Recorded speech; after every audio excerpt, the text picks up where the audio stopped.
What is up, everyone? This is Sorkin090 and this is going to be Operation Bedrock episode 248, the 248th episode of the Operation Bedrock series. A series where my friends and I are going to be mining the entire world until there's nothing but bedrock left, except for the floor, of course, because we need something flat to walk on. And I would like to announce ahead of time that we have a lot of pickaxes again, that I was able to repair all the pickaxes and also gain some new pickaxes. So first of all, we also have shovels too, that we have Soak Touch 1, Unbreaking 3, Mending 1, and Efficiency 4 shovels. And for those who want to know why we don't go for Efficiency 5, there is no point to it. Once you have Efficiency 4 and as well as Haste 2, it's already Efficiency 6, and that's already good enough. Adding another efficiency is not going to make that big of a difference anyways, so it's already quick as it is. And we have 1, 2, 3, 4, 5, 6, 7, and as well as 8. And then for these 3 pickaxes, I do not actually have mending on them because it would cost me 33 levels to put mending on them. So I'm just going to set that aside, put it into a chest, and just leave it there. Unless if I absolutely need them, that's when I'm actually going to get level 33, combine it with mending, and then repair it from then on forth. But until then, I'm just going to put that to the side, and as well as that for the other half of the chest, that we have 1, 2, 3, 4, 5, 6, 7, 8, 9, 10, 11, 12, 13, 14, 15, 16, 17, 18, 19, 20, 21, 22, 23, 24, 25, 26, 27. 27 pickaxes that have Mending 1, Soak Touch 1, Efficiency 5, and Unbreaking 3. So that is gonna serve us quite well. Up until that, they're all depleted, and then I'm gonna have to repair them all again. And how I repair them is by trading the villagers, get the XP, and use that XP orbs just to get the, well, pickaxes and also the shovels fixed up because of mending. But other than that, it is late at night and I'm making this recording, hence why I am by myself for this episode again. Usually I make the recordings late at night so everyone's already asleep while I am still up and at 'em while trying to make a video before it's kind of too late for the deadline. Well, in any case, what has been going on is that we have been working on Operation Blackout more than Operation Bedrock for the time being, because my first 3 days off for the summer break was just me working on Operation Blackout, and we needed to actually get a lot of things doing and done. I don't even know how to talk English anymore. That we had to get a lot of work done in Operation Blackout. That we had to kill 10 Ender Dragons, get a lot of XP, and use the XP to make a lot of Efficiency 5 and as well as Unbreaking 3 pickaxes. And we have succeeded in doing so, because in Operation Blackout, we need to have 1.5 million blocks of obsidian to cover up the entire world. Think of it as Operation Dome, but instead of glass, we're using obsidian blocks. And as well as the impact would be greater because it will actually cover up the entire light source that is the sun, so the entire world will be encased in darkness. Now that would be interesting to make a let's play about, so there's a lot of ideas that I could actually do once that's actually done. But until then, we picked up the pace throughout those 3 days, and then I'm thinking for these 3 days that I have off, or at least 2 of the days I have off, we're going to be doing a lot of work in Operation Bedrock, and especially when I actually have all those 27 pickaxes now ready to go. And I cannot wait. Cannot wait for Baby Luna and as well as Steve. Well, Heero SMO if he actually stops on by, because he does have a work schedule to go by. And as well as Why Try Guys if he shows up. There's Hi Sam if he's up for it. Also, Sun Devilman 7. Trying to remember all the names. Flats. Yes, he has returned, so I'm happy for that. He's able to help out every once in a while. And who else? Who else? If I've forgotten your name, I apologize. I know that Papa Lags may be out of school, or maybe he'll still be in school for the next few weeks before he gets out. But until then, we still got a lot of people are able to help out at this given time. But now that I am here, we are going to go ahead and work on the spot right now that I'm going to be leaving. Well, I fell, but either way, I'll just be able to give a demonstration or a look at this area, that we're going to leave this area alone due to the fact that this was pretty much our very first tunnel at the very edge of the world. There's a lot of history behind this. So what I plan on doing is that I'm going to leave this alone for all 4 sides. Why not? Just take a look at history, and especially when there's a lot of things that are at the edge of the world. It's like a time capsule that I yet want to actually destroy and cover up. I'm just gonna leave it there. Especially look at the torches. This is actually an indication that this used to be a regular wall, and then behind there used to be the edge of the world. Hence there's a lot of lava in that spot. Now they actually moved it up forward. That's when this became the edge of the world, and then this became right here. Well, if I cover this up, I could actually cover it up and then destroy it, right? Yeah, I could still do that. This well, this became the mineable edge of the world, but then this became the edge of the world. It's kind of hard to explain, so I'm just going to leave it as that. There's no way we could actually take these blocks out, so we're just going to leave it there. It's kind of like looking at the past a long time ago, and for me to destroy that, I just cannot. I just want to save that for last at this point. That's when we could actually finally move on. It may look a little bit ugly for a time being, but just for history's sake, we're just going to leave it there. Or maybe when I'm actually like satisfied with just possibly getting rid of it sooner than later. And I also say this for my friends who happen to watch this episode, please do not touch the torches, and please do not touch this portion of the wall. I'm going to leave it there, and it's going to be a remaining history up until we finally get rid of it. So that'll be the final chapter in the whole Operation Bedrock book, as far as I know, unless there's something else that I may not want to get rid of. People say I should keep the tree dome. I'm not really too sure about that either. So we'll just see how well things go. Maybe we'll just leave it up in the sky. It'd be kind of awkward, but it's like, this is where the tree dome was at. So that's a good reference point of how things used to look like before everything got destroyed by the hands of a maniac here. And one of the topics I could actually talk about, which is pretty off topic than Minecraft, is that I am able to talk to one of the co-founders of Outer Minds. If you don't know who that is, they are the people who actually created the PewDiePie games on Google Play and as well as for the iOS store. That we have Legend of the Brofist. I believe the other one's Tadpole. I'm not really too sure the actual name. I do apologize. But the recent one that they have made, which I'm pretty sure a lot of people heard of, is PewDiePie Tube Simulator. Now, you can only imagine the surprise that I had when I saw that they were actually following me. And one of the co-founders by the name of Sylvain talks to me that we're able to go ahead and talk to each other about the game and as well as for anything that we could possibly suggest. And sometimes I actually tell them some of the bugs that have been happening around in the game, especially with the new updates that they may not be aware of. And since I could actually message them quickly, then they could actually take care of it at a timely manner. But other than that, he is a pretty cool guy because he really supports my channel and as well as he supports the videos I have made on PewDiePie Tube Simulator, and as well as he stopped on by for one of the PewDiePie Tube Simulator live streams I have made, me attempting to get to level 70. He stopped on by and it was pretty much a Q&A session with a lot of hints and as well as possible updates that may happen in the game.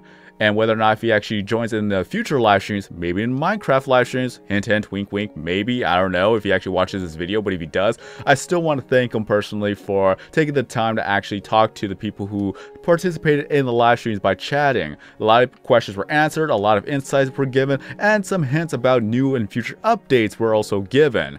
Now that is actually pretty cool. It's not every day that developers will go out of their way to talk to the people who play the game as well as to gain some insight and possibly other suggestions and ideas and feedback on the game as well. A lot of developers need to do that more often interactively, not just by email, but more interactively, like joining people's live streams and joining people's videos every once in a while.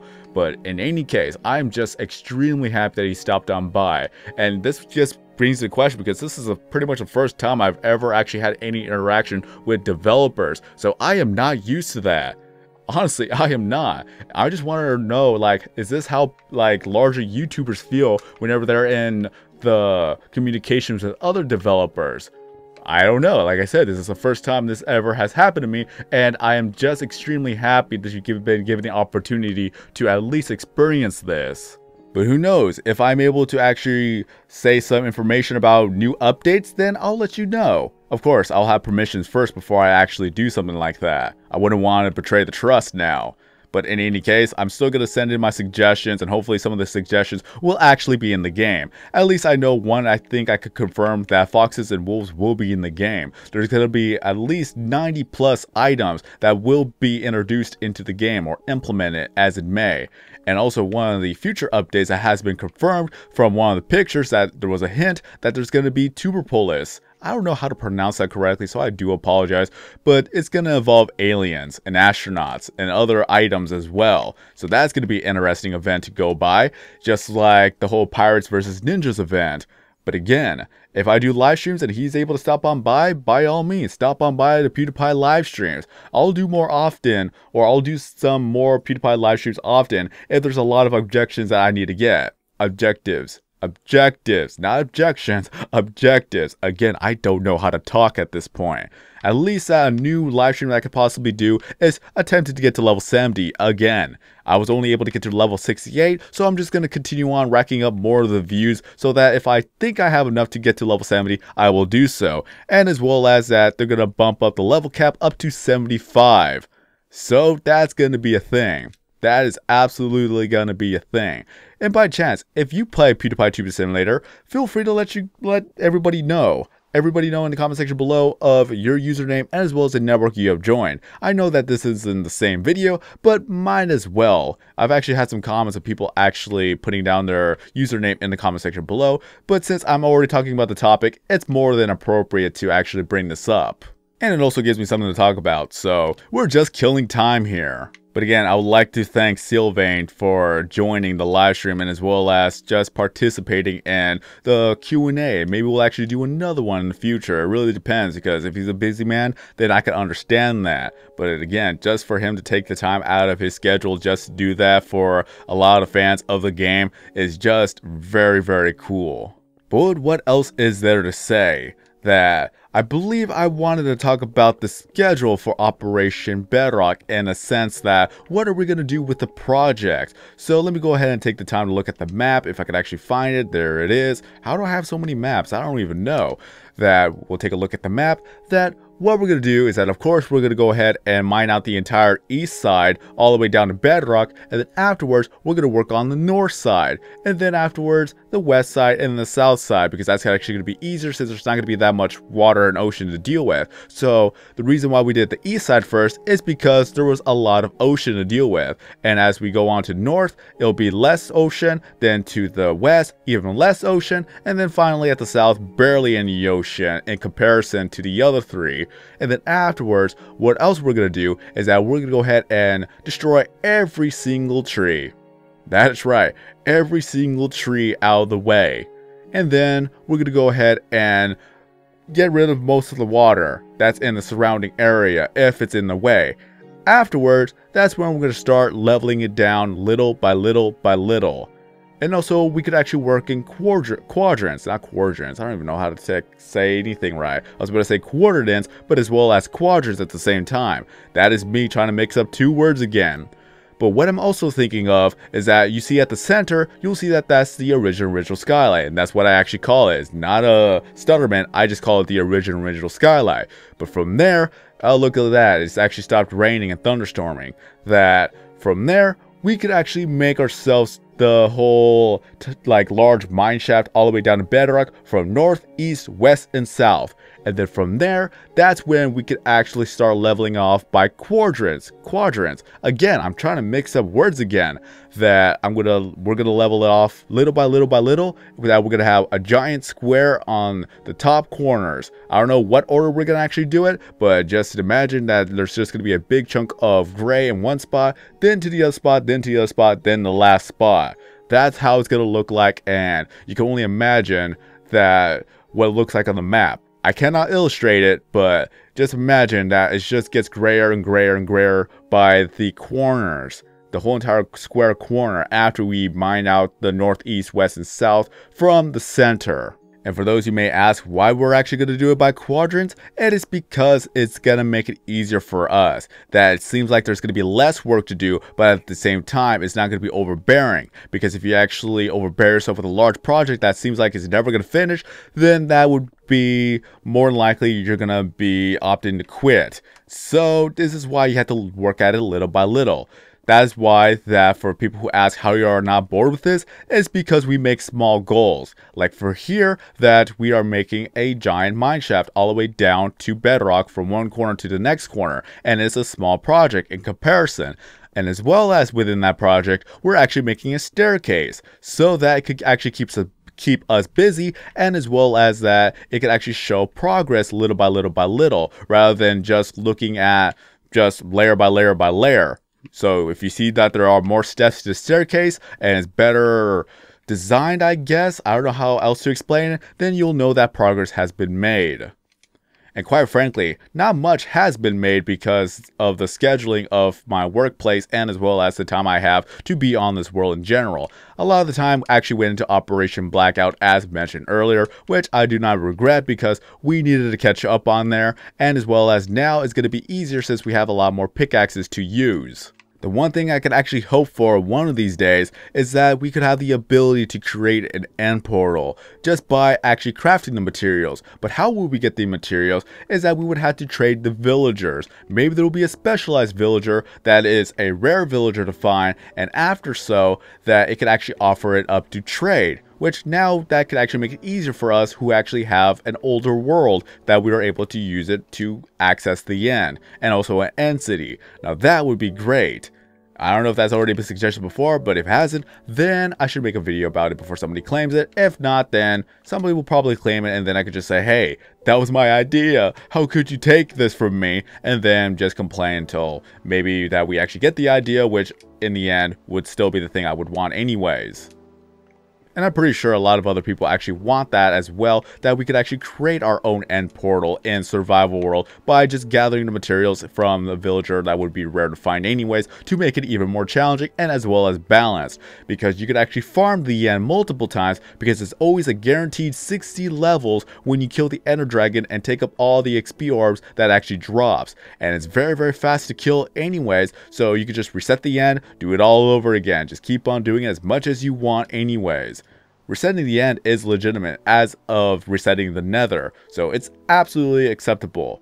They even encouraged it back then when you didn't have the end, or, well, the end city, as well as the nether fortress, so they encourage you to reset it, and it doesn't affect the tag of created in survival mode anyway, so it still remains in survival, so it's still legitimate by all means. But just imagine how many more pickaxes we could actually get if we were able to farm the end in Operation Bedrock. That would be amazing, and as well as it would help actually repair all of our tools in a fast, timely manner. So this is the reason why I would like to have this update one of these days, if it'll actually become an update. 4J Studios, please let's make this a thing. Let's make this a thing. I don't even know how to talk anymore, so I apologize for that. But since it's going to be nearing the end of the episode, if I could talk right for the end of the episode, please, that this is going to be a recap of what's been going on in this episode. That we actually got a lot of new shovels, and as well as 27 new pickaxes with mending 1, 8 shovels with mending 1, and as well as 27 pickaxes with mending 1. And we're going to use all those pickaxes to get a lot of things done, because we have to mine the entire world until there's nothing but bedrock left except for the floor course, because we need something flat to walk on. And as well as summer break is here, a lot of my friends will be able to join once officially everyone is still out, or once everyone gets out of school. And as well as that, I'm just very happy to be followed by Outer Minds and to be able to be in contact with one of the co-founders to give suggestions, to give feedback, and everything else, that he's able to join in the live streams or videos every once in a while to talk to the people who are watching, so that everyone could get more insight about the game and encourage more people to play. And hopefully, maybe if he actually watches this video, then I would like to say again, thank you for taking the time. That maybe you're interested in Minecraft as well. Hopefully, if not, then I guess I could still continue on with the PewDiePie Tube Simulator updates and things like that. I will always do that. I'm very addicted to that game, and I'll possibly actually play the other 2 games. So, more content. But other than that, this is Operation Bedrock. A series from our friends and I. We're going to mine every block until there's nothing but bedrock left. So we've already mined out the last 3 layers of the world, and I'm showing that because just in case if he actually sees this video for the first time, that's pretty much what I'm going to have to show. Show him the best parts of this world, that we've taken so much time mining the last 3 layers, and now we're going to the surface and doing this project by project. And this is just a telling sign of how dedicated I am to playing a video game here. But who knows what summer will entail as time goes by and people get out of school. More people will get to watch Operation Bedrock, Operation Blackout, and stop on by with the live streams. So there's nothing else for me to add, so I would like to thank you guys for taking the time to watch this video. If you enjoyed this video, don't forget to leave a like, and if you're brand new to the channel, then please subscribe. Our goal for today will be 50 likes, because a lot of people are already out of school. So in celebration of that, let's go give this video a like. If you're still in school, still give this video a like, because that's being more optimistic that school is gonna end soon, and then afterwards you're gonna enjoy your summer break. Let's do that. Why not? Just let's see if we can actually get to 50 likes. So until then, have a great day, everyone. I am SwordKing090, and then as always, I will see you guys next time in a new video or live stream.